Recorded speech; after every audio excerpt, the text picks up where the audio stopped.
How's it going, guys? I think it was quick on the you guys were 4 for 4, so you just kicked it at the end. That's the only reason you didn't go further. Yeah, again, I think attention to detail in practice, understanding our concepts, and then guys making plays.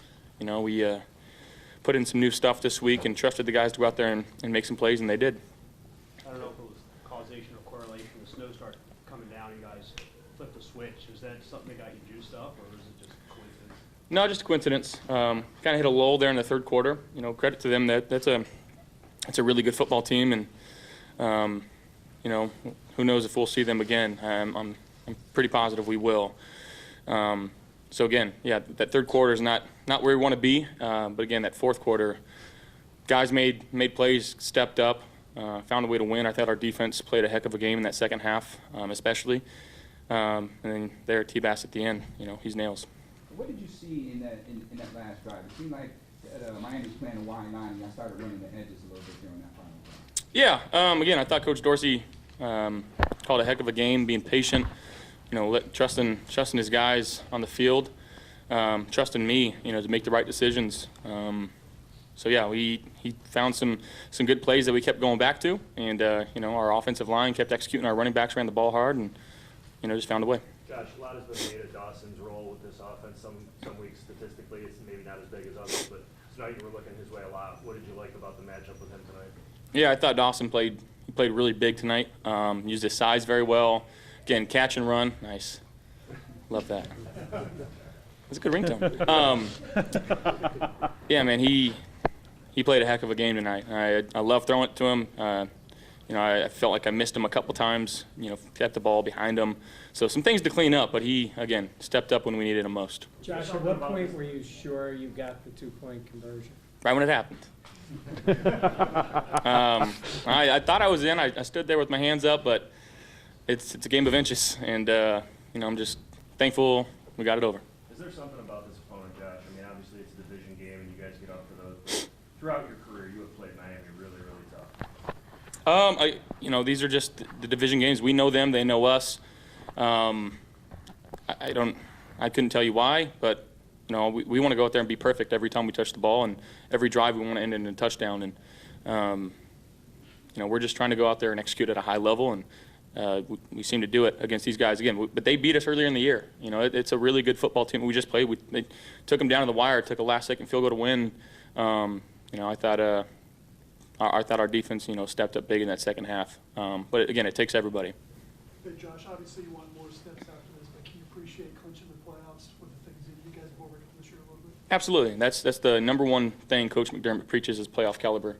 Can't win the Super Bowl unless you make the playoffs. So that's goal number one down. Goal number two now is to clinch the division.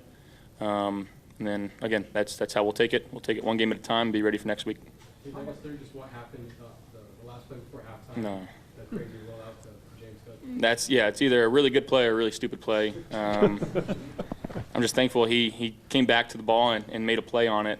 I threw it, and in my head I'm just like, I know I wasted too much time. I know there's 0 seconds on the clock, and I just kind of slid on the ground, and I just, you know, laid there and waited for cheers. And, you know, thank God cheers came, because got to have points before the half. You know, shouldn't have put myself in that situation, but again, found a way to make a play. Can you discuss the loss of Mitch Morse tonight? Obviously a big loss. You've been without him before this season. What does he mean to the offense, and without him, how big of a loss is that? Yeah, I mean, he's the heartbeat of our own line. He makes all the calls. He knows the game plan inside and out. We love the guy. I'm hoping he's okay. You know, and GVR was already, you know, playing for Bates, who was out.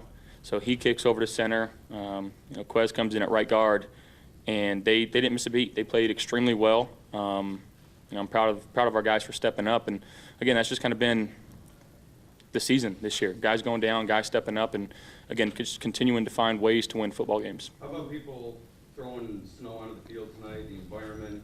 What was it like from a player's perspective? Yeah, a little wild. You know, don't necessarily condone the snowball throwing, especially if it could cost our team.